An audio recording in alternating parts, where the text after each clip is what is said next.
Dans le cadre de ces forums de fin d'année, la Banque Bonhôte propose de débattre autour des défis qui attendent le monde de demain. À Genève, un des deux thèmes abordés concerne les forêts tropicales. Quelle solution ?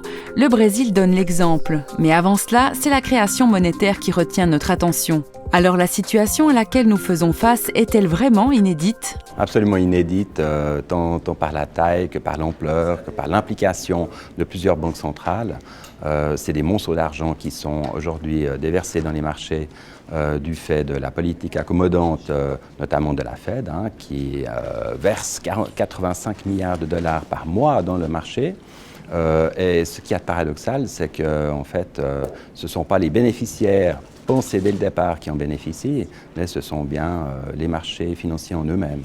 Le risque qu'on voit poindre à l'horizon, qu'on a déjà vu au mois de juin de cette année, c'est qu'à partir du moment où un président de banque centrale annonce qu'il va fermer petit à petit le robinet, les investisseurs prennent peur parce qu'aujourd'hui, ils sont un petit peu addicts, ils dépendent en fait des injections mensuelles de liquidités dans les marchés.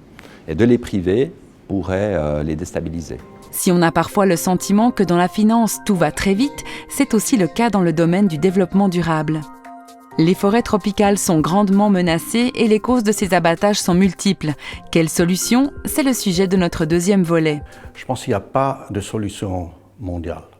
Ça, on a essayé pendant des décennies de trouver des solutions avec les conventions internationales, ça n'a pas marché.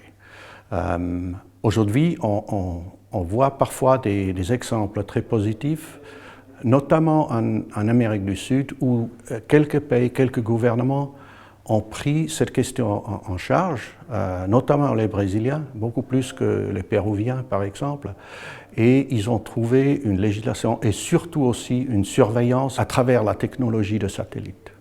Alors aujourd'hui, on peut faire une suite quasiment journalière de ce qui se passe dans ces forêts, et ça a eu un effet positif sur la disparition de ces forêts. Dans un monde en mutation, économie ou écologie, les défis sont énormes. Trouver des solutions, entreprendre, s'engager pour une cause. Chacun peut à sa manière être acteur de son destin et de notre avenir commun. Banque Bonhôte, banquier depuis 1815.